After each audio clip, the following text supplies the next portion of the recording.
Good morning student. કાલે આપણે સંબંધ અને વિધેયની ઘણી બધી વાત કરી ચૂક્યા છે. મેં તમને ગઈકાલે એવું કહ્યું કે આજે ખૂબ જ મજાનો ટોપિક ભણવાનો છે અને ખૂબ કોન્સન્ટ્રેશન રાખજો. બિલકુલ થિયરિટિકલ પોર્શન છે, બરાબર. સમજવાનો સંપૂર્ણ પ્રયત્ન કરજો, બરાબર છે. અને આજના ટોપિકનું નામ છે કેટલાક વિધેય અને તેમના આલેખ. હવે અહીંયા આગળ કેટલાક વિવિધ પ્રકારના વિધેય આપેલા છે, બરાબર છે. તદેવ વિધેય, અચળ વિધેય, બહુપદી વિધેય, સમય વિધેય, માનાંક વિધેય, ચિહ્ન વિધેય, મહત્તમ પૂર્ણાંક ભાગ વિધેય. આ બધા જ વિધેયની આપણે ચર્ચા કરવાની છે અને તેમનો આલેખ પણ દોરવાનો છે. તેમનો પ્રદેશ, સહપ્રદેશ વિસ્તાર એની પણ ચર્ચા કરીશું, બરાબર છે. તો સૌપ્રથમ આપણે વિધેય લઈએ છે તદેવ વિધેય, બરાબર છે. અહીંયા આગળ આપણે વાત કરીએ અત્યારે તદેવ વિધેય.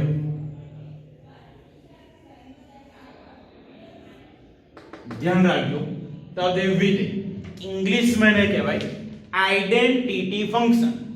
ઇંગ્લિશમાં એને શું કહેવાય? Identity function. જો વિધેય f from r to r, આ પ્રકારનું વિધેય છે f from r to r, બરાબર છે. અને જોતા રહેજો fx બરાબર x પોતે જે કિંમત લો એ જ કિંમત આન્સર તરીકે મળે. તો આ પ્રકારના વિધેયને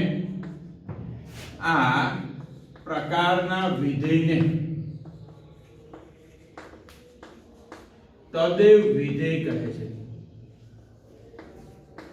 તદેવ વિધેય કહે છે. હવે પાછો આનો સંકેત પણ છે. બધા વિધેયમાં સંકેત નથી, પણ અહીંયા આગળ સંકેત છે. સંકેત શું છે એની વાત કરી દઉં તો અહીંયા આગળ સંકેત છે, જોતા રહેજો, i સફિક્સમાં r. હવે આ છે સફિક્સમાં જે r છે એ બહુ મહત્વની વસ્તુ છે. તદેવ વિધેયની ખાસિયતો જોતા રહેજો. f from r to r, fx બરાબર x. હવે અહીંયા આગળ આપણે જાણીએ છીએ કે જે આ r છે એને કહેવાય પ્રદેશ, બીજો r છે એને કહેવાય સહપ્રદેશ, આને કહેવાય વિધેય સૂત્ર. હવે અહીંયા આગળ તદેવ વિધેયમાં હંમેશા પ્રદેશ અને સહપ્રદેશ સરખો હોય. ધ્યાન રાખજો, તદેવ વિધેયમાં હંમેશા પ્રદેશ અને સહપ્રદેશ સરખો જ હોય.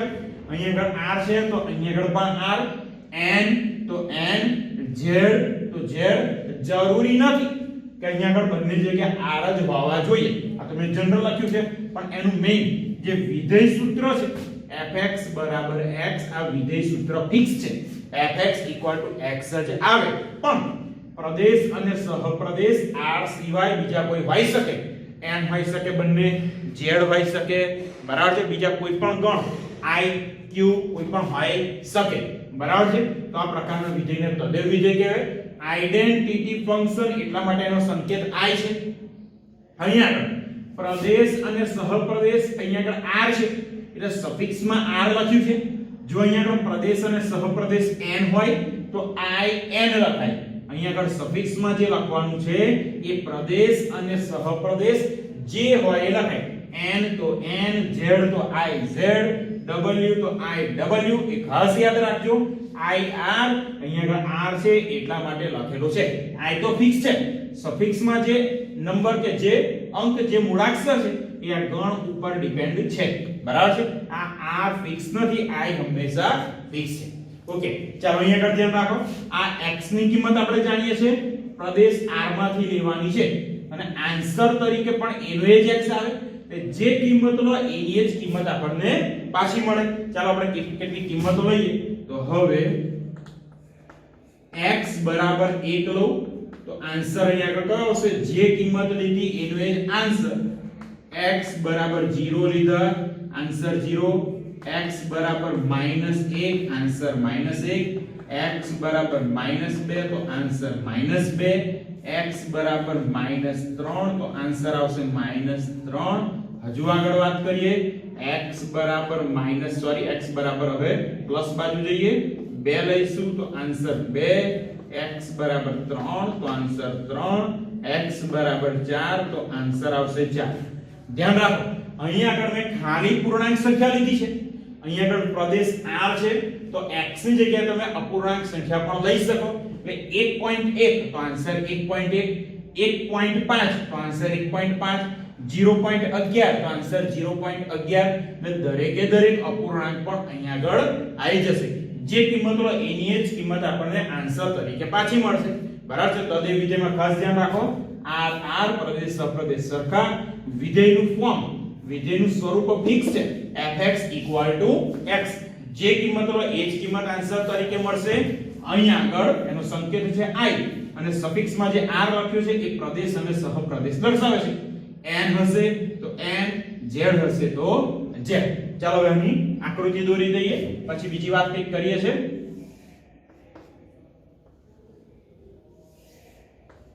આ x અક્ષ છે, y અક્ષ છે. અહીંયા આગળ આ 0 લખી દઉં. આ 1 2 3 અહીંયા આગળ આવશે -1 -2 -3. અહીંયા 1 2 3 પોઝિટિવ સાઈડ છે. અહીંયા આવશે -1 -2 અને -3. બરાબર છે. ચાલો હવે અહીંયા આગળ જોઈને બિંદુઓ લખીએ. તો આ f(1) બરાબર 1 એનો મતલબ 1 1 belongs to f એટલે પહેલી ક્રમિક જોડી મળી 1 1. તો એ જોડી આ મળી અહીંયા આગળ 1 1. તો આ બિંદુ થઈ ગયું. બીજી જોડી ખાસ જુઓ 0 0 એટલે કે ઉગમ બિંદુ થઈ ગયું. તો આ બિંદુ મળ્યું 0 0. અહીંયા 1 1. આગળ જુઓ -1 ની સાથે -1, -2 ની સાથે -2, -3 ની સાથે -3. તો અહીંયા -1 ની સાથે -1 આવે છે, -2 ની સાથે -2 આવે છે, -3 ની સાથે -3 આવશે. સેમ એવી રીતે આગળ જશો 2 ની સાથે 2, 3 ની સાથે 3. બરાબર છે. તો 2 ની સાથે 2 અને 3 ની સાથે અહીંયા આગળ આયા 3. હવે અહીંયા આગળ ધ્યાન રાખો, આ બધા જ બિંદુઓને જોઈન્ટ કરવા પડે.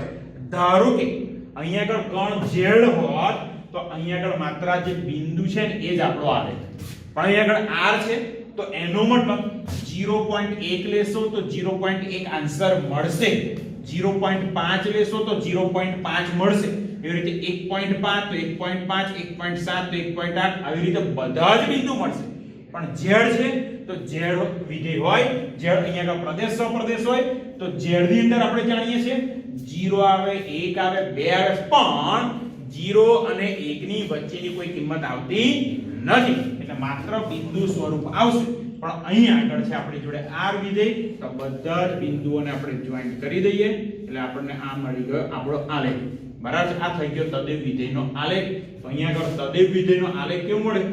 રેખા સ્વરૂપ. તદેવ વિધેયનો આલેખ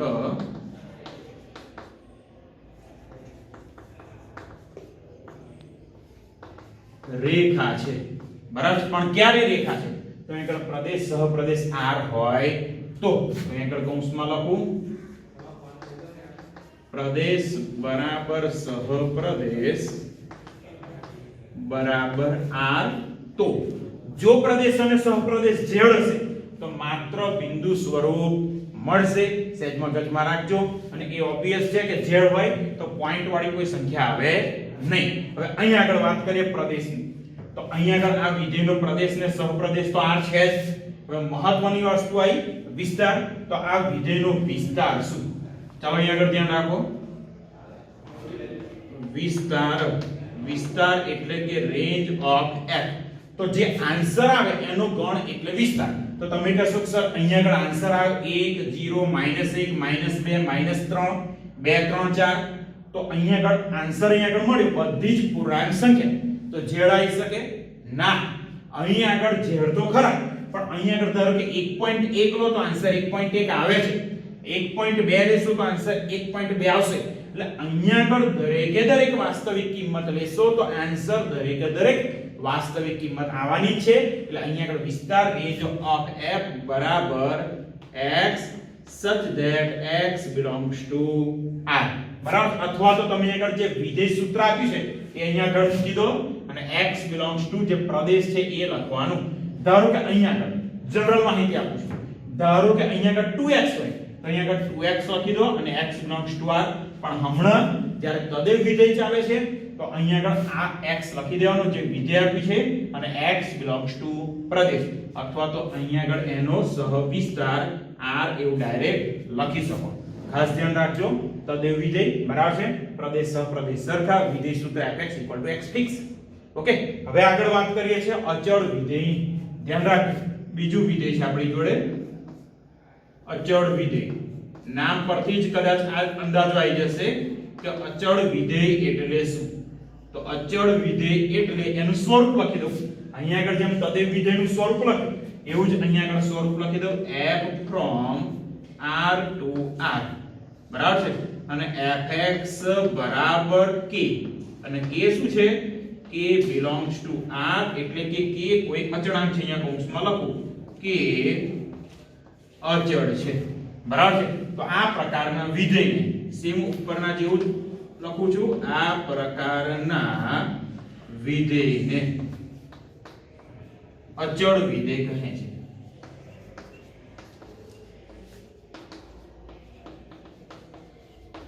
ધ્યાન રાખજો, પ્રદેશ સહપ્રદેશ અહીંયા કોઈ પણ હોઈ શકે, પણ વિધેયનું સ્વરૂપ fx બરાબર k. k એટલે કોઈ પણ અચળાંક. અચળાંક એટલે 5 10 15 20 તમે કોઈ પણ વેલ્યુ ડિફાઇન કરી શકો. ઓકે, ચાલો હવે આગળ વાત કરીએ. જોતા રહેજો ખાસ.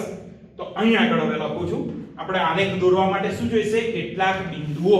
તો આલેખ માટે પ્રયત્ન કરીએ. ચાલો અહીં આગળ ધ્યાન રાખજો.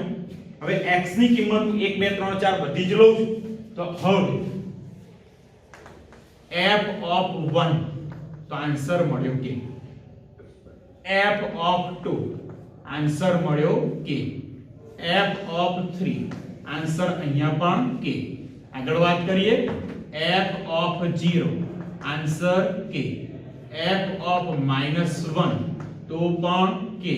f of -2 તો પણ k. બરાબર, આટલી કિંમતો લીધી.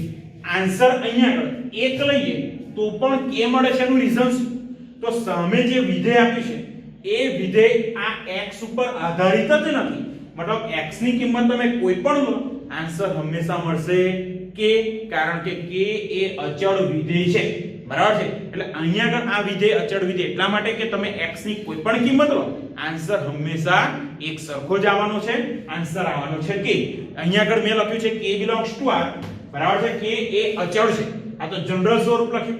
એક્ઝામમાં fx બરાબર 5 આપી શકે, 5 એ પણ અચળ થઈ ગયા. બરાબર, ધારો કે અહીંયા આગળ fx બરાબર 5 હોય, fx બરાબર 5 હોય તો x ની કિંમત 1 લેશો તો પણ આન્સર 5, 2 લેશો તો પણ આન્સર 5, 3 લેશો તો પણ 5, એટલે x ની કોઈ પણ કિંમત માટે આન્સર આવશે 5. fx બરાબર ધારો કે -10 છે, fx બરાબર -10 છે, તો એનો મીનિંગ એવો છે કે x ની કોઈ પણ કિંમત માટે આન્સર આવશે -10, એટલે કે અચળ છે. તો આ પ્રકારનું જે વિધેય હોય, બરાબર છે, એને કહેવાય અચળ વિધેય. એટલે કે x ની કોઈ પણ કિંમત લો પણ વિધેયના આન્સરમાં કોઈ જ ફરક પડે નહીં. તો આવા પ્રકારના વિધેયને કહેવાય અચળ વિધેય. હવે એનો આલેખ દોરી દઈએ. જોતા રહેજો આલેખ કેવી રીતે આવશે. આપણી y-અક્ષ થઈ ગઈ, આ x-અક્ષ છે. અહીંયા આગળ કિંમતો લખી દઉં 0 1 2 3. ઓકે, અહીંયા લખું છું -1 -2 -3. અહીંયા આગળ ધારો કે આ કોઈ કિંમત છે k. બરાબર છે, ધારો કે અહીંયા આગળ કોઈ કિંમત મેં લખી દીધી k. બરાબર છે, અહીંયા આગળ તો નેગેટિવ નંબર આવવાના છે -1 -2. કેમ k લખ્યા? તો કે આપણે k ઉપર વાત કરી છે. ધારો કે અહીંયા આગળ મેં 5 લખ્યા તો આપણે 5 ડિફાઇન કરવા પડે. -2 લખ્યા તો આપણે અહીંયા આગળ વાત કરવી પડે. ચાલો હવે અહીંયા આગળ જોઈએ આલેખ કેવી રીતે આવશે. x ની કિંમત 1 લીધી, આન્સર મળ્યો k. તો એનો મતલબ 1k. ધ્યાન રાખો, બિંદુનો xm 1 ym k. તો 1k belongs to f. તો 1k એટલે બિંદુ મળ્યું આ. પછી આગળ 2 ની સાથે k જોડાયેલો છે, એવી રીતે 3 ની સાથે પણ k જોડાયો છે, 0 સાથે k જોડાયો છે, -1 સાથે k જોડાયો છે, -2 સાથે પણ k જોડાયો છે. આગળ જોઈએ તો -3 સાથે પણ k જોડાયેલો છે. બરાબર, જો અહીંયા z થી z નું વિધેય હોય, ધ્યાન રાખો જે બોલું છે, f from z to z હોય તો માત્ર આ બિંદુ સ્વરૂપ જ આવે. z એટલે કે પૂર્ણાંક સંખ્યાનો ગણ, તો માત્ર અહીંયા આગળ x ની કિંમત તમે આ રીતે લઈ શકો. પણ અહીંયા આગળ r છે તો x ની કિંમત 1.1 લઈ શકો, 1.11 લઈ શકો, 1.12 લઈ શકો, 1.01 લઈ શકો. આ બધી જ કિંમત લઈ શકો, આન્સર હંમેશા k આવવાનો છે. એટલે એનો મતલબ જો x ની કિંમત 0.1 તો પણ આન્સર k, x ની કિંમત 1.5 તો પણ આન્સર કે, x ની કિંમત 2.5 તો પણ આન્સર કે. તો અહીંયા આગળ વિધેયનો આલેખ આવી ગયો, આ એક સીધી રેખા બરાબર કે જે x અક્ષને સમાંતર છે. તો એનો મતલબ અહીંયા આગળ હું લખી દઉં બરાબર છે, અચળ વિધેયનો આલેખ,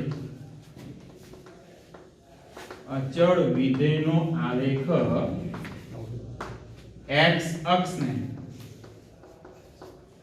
સમાંતર રેખા છે બરાબર, x અક્ષને સમાંતર રેખા છે. હવે અહીંયા આગળ મેઈન વિસ્તારની વાત કરી દઉં. વિસ્તાર ખાસ ધ્યાન રાખજો, બહુ જ સરળ છે. વિસ્તાર એટલે શું? તો વિસ્તાર એટલે જે વિધેય એપ્લાય કરીને જે આન્સર મળે એ આન્સરનો ગણ. પણ અહીંયા આગળ અચળ વિધેય છે એટલે આન્સર ફિક્સ જ થઈ ગયો. આન્સર કયો છે? અહીંયા આગળ કોઈ પણ કિંમત માટે આન્સર k છે બરાબર. તો અહીંયા આગળ વિસ્તાર કયો થયો? k પોતે. એટલે અહીંયા આગળ આપણે લખી શકીએ વિસ્તાર બરાબર ગણની અંદર k. ધારો કે અહીંયા આગળ 5 હોય તો વિસ્તાર બરાબર ગણની અંદર 5. ધારો કે 10 છે તો ગણની અંદર 10. ઓકે, આ બે વિધેયની વાત કરી, ખૂબ જરૂર છે, સમજીને કામ કરજો. સિમ્બોલ યાદ રાખજો, પ્રદેશ સહપ્રદેશ ને ખાસ વિધેયનું સ્વરૂપ. તદેવ વિધેય fx x અને અચળ વિધેય તો fx k. ઓકે, અને વિધેયના આલેખ રેખા છે. ઓકે,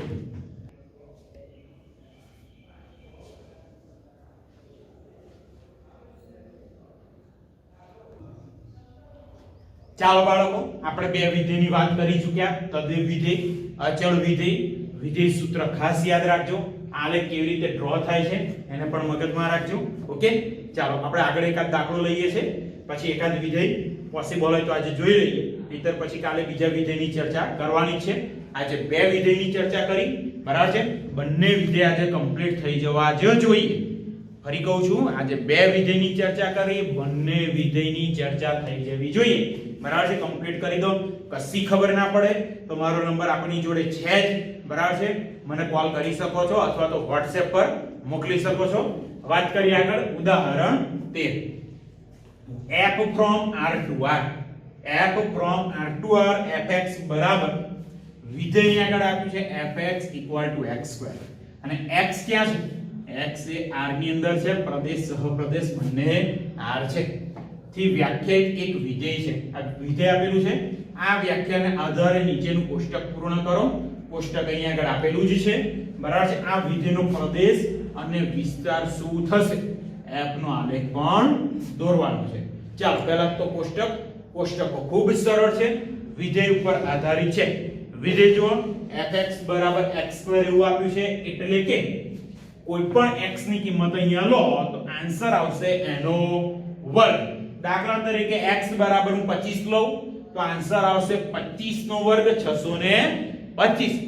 x બરાબર 20 લઉં તો 20 નો વર્ગ આવશે 400 બરાબર છે.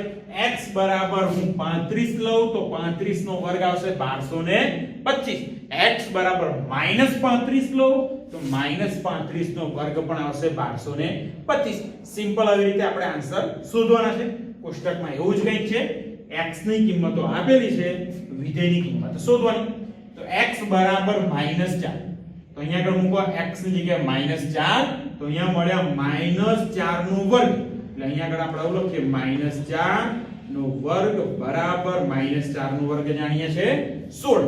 હવે હું અહીં આગળ આવું નથી લખતો, ડાયરેક્ટ લખું છું -3 તો -3 નો વર્ગ મળ્યો 9, -2 તો એનો વર્ગ થાય 4, -1 નો વર્ગ 1, 0 નો વર્ગ 0. આગળ પોઝિટિવ નંબર છે 1 તો 1 નો વર્ગ 1, 2 નો વર્ગ 4, 3 નો વર્ગ 9 અને 4 નો વર્ગ આવી ગયો 16. તો આપણું કોષ્ટક પતી ગયું. હવે આગળ અહીંયા આગળ તમે x ની કિંમત, આ તો ઠીક છે કોષ્ટકમાં કિંમતો આપી છે, પણ x ની કિંમત આપણે ક્યાંથી લઈએ? તો કે r માંથી બરાબર. x ની કિંમત તમે r માંથી લઈ શકો છો, એટલે કે x બરાબર 1.1 લો તો 1.1 નો વર્ગ એટલે કે 1.21. 1.2 લો તો 1.2 નો વર્ગ 1.44. એટલે કે અહીંયા આગળ અપૂર્ણાંક સંખ્યાઓ પણ આન્સર તરીકે આવી શકે અને અપૂર્ણાંક સંખ્યાઓ x તરીકે આપણે લઈ પણ શકીએ છીએ બરાબર છે. ખાસ ધ્યાન રાખજો. હવે પ્રદેશ તો દેખાય છે r. વિસ્તાર શું આવે? તો જે આન્સર મળ્યો એ બધાનો ગણ. બીજું આન્સર તો અહીંયા આગળ પૂર્ણાંક મળ્યો, આન્સર તો પૂર્ણાંક મળ્યો, બરાબર છે, પણ અપૂર્ણાંક આન્સર પણ આવી શકે. મેં કહ્યું 1.1 તો આન્સર 1.21. 0 તો 0 છે. શું આન્સર ઋણ આવી શકે? ક્યારેય નહીં, કારણ કે અહીંયા આગળ શું છે, જે તે સંખ્યાનો વર્ગ. હવે કોઈ પણ સંખ્યાનો વર્ગ ક્યારેય ઋણ ના થાય. કોઈ પણ સંખ્યાનો વર્ગ કરો, કોઈ પણ વાસ્તવિક સંખ્યાનો વર્ગ કરો, હંમેશા 0 અથવા 0 કરતા મોટા આવશે. અપૂર્ણાંક પણ આન્સર આવી શકે, પણ ધન અપૂર્ણાંક. ધ્યાન રાખો, આન્સર ધન અપૂર્ણાંક આવી શકે. એટલે અહીંયા આગળ આપણે પ્રદેશ અને સહપ્રદેશની વાત કરી દઉં તો હવે f નો પ્રદેશ, f નો પ્રદેશ એટલે કે એને કહેવાય ડોમેન ઓફ f બરાબર r. f ના સહપ્રદેશની વાત કરીએ તો f નો સહપ્રદેશ એટલે કે એને કહેવાય કોડોમેન ઓફ f. એ પણ આપણી જોડે r છે. અને મહત્વનું f નો વિસ્તાર. તો f ના વિસ્તારને ગણમાં લખી શકાય. શું લખાય? તો કે વિધેય જે આપ્યું છે એટલે કે x2. પણ x એ કેવું છે? r ની અંદર. હજુ પણ થોડું તમે આ વિસ્તારમાં થોડું આવું કામ કરી શકો. બરાબર છે? અહીંયા આગળ લખું છું, જોતા રહેજો. જો x belongs to r તો x એ વાસ્તવિક સંખ્યા હોય કોઈ પણ તો વર્ગ કરો તો x નો વર્ગ હંમેશા 0 અથવા 0 કરતા મોટો આવે. પણ x નો વર્ગ એટલે શું? તો કે વિધેય fx. તો fx ની કિંમત હંમેશા 0 અથવા 0 કરતા મોટી આવે. તો 0 અથવા 0 કરતા મોટી તો વિસ્તારને તમે બીજું આવી રીતે પણ ડિફાઇન કરી શકો. fx 0 અથવા 0 કરતા મોટા તો આનો મતલબ થાય fx belongs to, જોતા રહેજો, ખાસ અંતરાલનો ઉપયોગ થયો, સમવૃદ્ધ અંતરાલ 0 થી વિવૃદ્ધ અંતરાલ ઇન્ફિનિટી. તો અહીંયા આગળ વિસ્તાર એટલે તમે આવું પણ લખી શકો, સમવૃદ્ધ 0 થી વિવૃદ્ધ ઇન્ફિનિટી. ફરીવાર x belongs to r, x2 હંમેશા પોઝિટિવ અથવા 0. હવે x2 એટલે શું? તો fx. fx પણ હંમેશા 0 અથવા 0 કરતા મોટા જ આવે. તો એનો મતલબ છે fx belongs to સમવૃદ્ધ અંતરાલ 0 થી ઇન્ફિનિટી. ઇન્ફિનિટી જ્યાં પણ હોય અથવા માઈનસ ઇન્ફિનિટી જ્યાં પણ હોય ત્યાં હંમેશા વિવૃદ્ધ અંતરાલ જ આવે, કારણ કે ઇન્ફિનિટી ની વેલ્યુ આપણે જાણતા નથી. ધારો કે સમવૃદ્ધ અંતરાલ લખ્યું તો એનો મતલબ છે આની અંદર 0 પણ આવે અને ઇન્ફિનિટી પણ આવે. પણ ઇન્ફિનિટી એટલે શું ખબર નથી. એટલે ઇન્ફિનિટી કે માઈનસ ઇન્ફિનિટી જ્યારે પણ આવે ત્યારે વિવૃદ્ધ અંતરાલની વાત આવશે. હવે આપણે એનો આલેખ દોરી દઈએ. સેજ અહીંયા આગળ ધ્યાન રાખજો, આલેખ માટે કામ કરીએ. x x y x draw કરી દઉં છું. આ થઈ ગઈ આપણી y x. અહીંયા આગળ x અક્ષ ડ્રો કરી દી તમે. આપણી y અક્ષ છે. અહીંયા આગળ 0 1 2 3 4 -1 -2 -3. બરાબર છે? હવે બીજું છે, અહીંયા આગળ બધી જ પોઝિટિવ વેલ્યુ છે. બરાબર? આન્સર તરીકે બધી જ પોઝિટિવ વેલ્યુ છે. તો થોડોક અહીંયા આગળ ચેન્જ કરી દઈએ.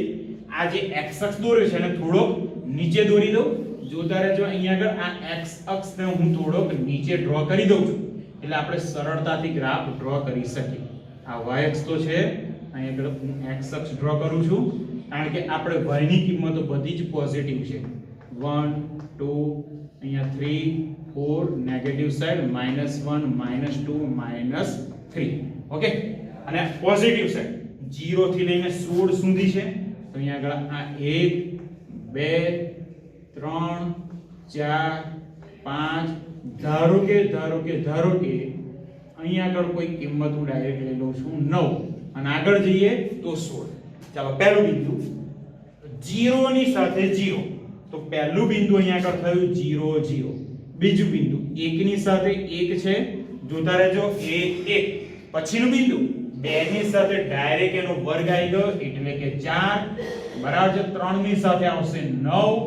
હજુ આગળ વધો, 4 ની સાથે 16.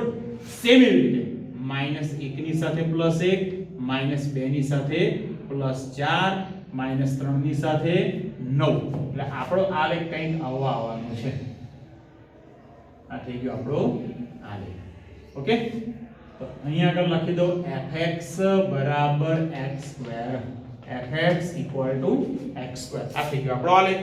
હવે આ જે વક્ર છે, આ વક્રનું નામ શું? તો અહીંયા આગળ આ જે વક્ર છે એ વક્રને કહેવાય પરવલય. બરાબર, આનો આકાર છે પરવલય.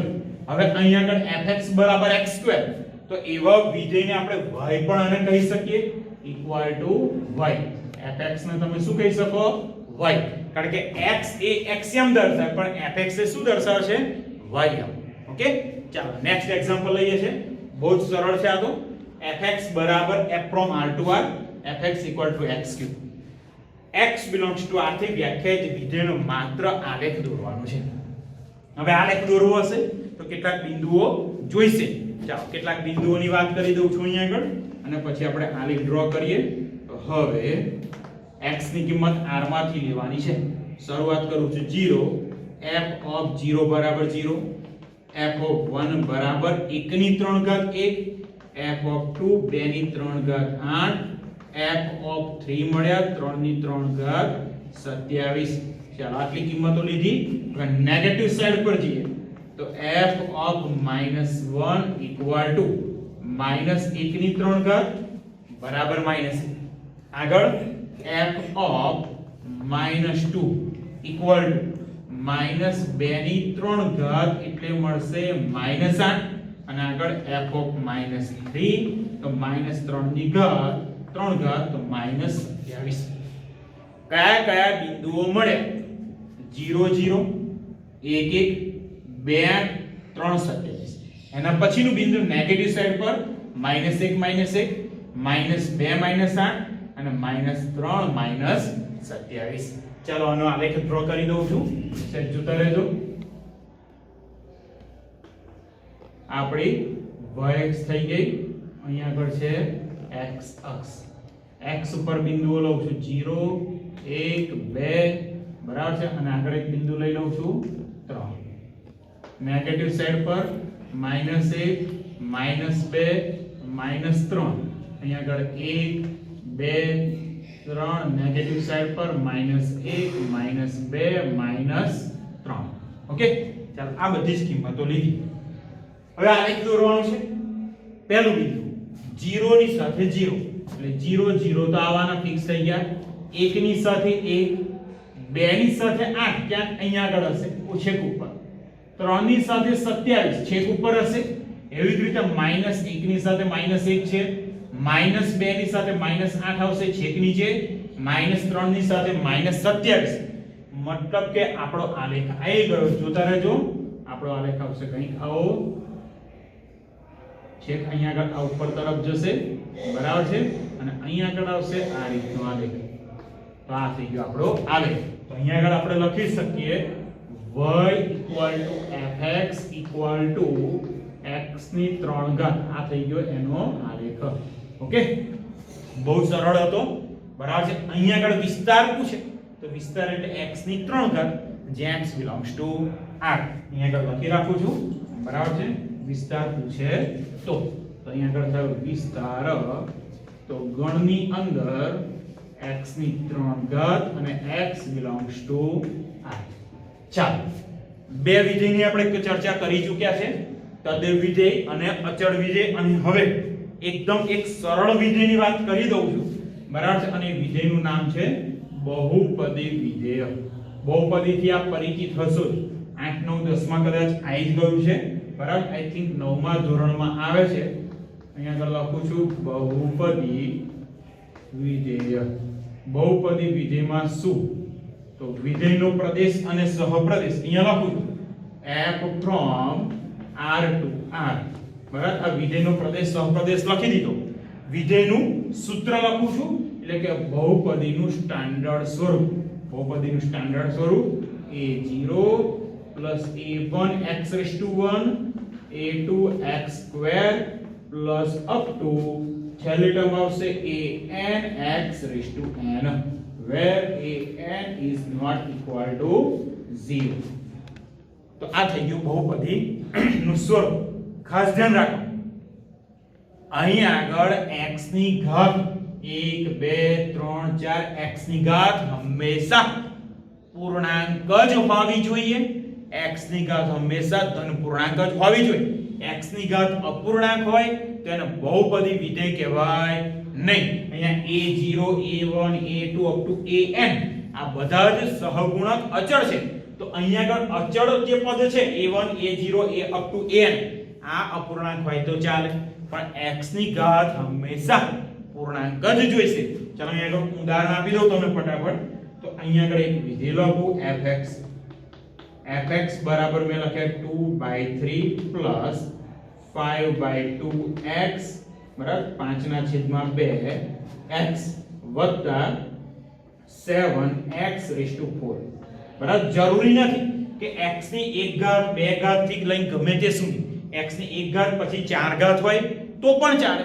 તો આનો મતલબ છે x નો વર્ગ અને x ની 3 ઘાત નો સહગુણક 0 થઈ ગયો, એટલે બંને ટર્મ 0 થઈ જાય. તો આ બહુપદી વિધેય છે. તો અહીંયા આગળ લખું બહુપદી વિધેય છે. હવે જોતા રહેજો ખાસ, અહીંયા જો સહગુણક અપૂર્ણાંક છે તો પણ બહુપદી વિધેય છે.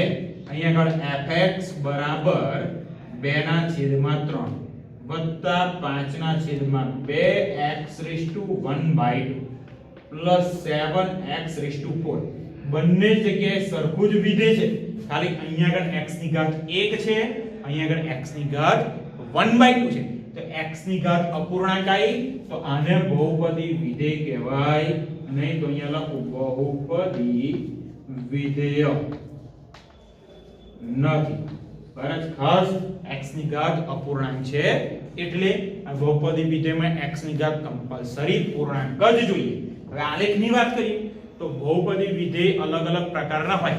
ખાલી fx બરાબર x લો એ બહુપદી કહેવાય, x ની 3 ઘાત વત્તા x2 લો એ પણ બહુપદી કહેવાય. એટલે બહુપદી ઉપર આધારિત છે આનો આલેખ, ફિક્સ નથી. જેમ અચળ વિધેયનો આલેખ એક રેખા હતી, અચળ બરાબર છે, તદે વિધેયનો આલેખ પણ એક રેખા હતી. પણ બહુપદી વિધેયનો આલેખ આપણે એવું કશું જ ના કહી શકીએ કે રેખા આવશે, પરવલય આવશે, બીજું કોઈ વક્ર.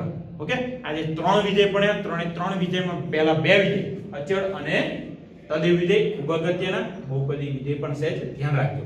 આલેખ દોરવાનું થી લઈને દરેક વસ્તુ વિધેયને ખાસ સમજજો. ઓકે.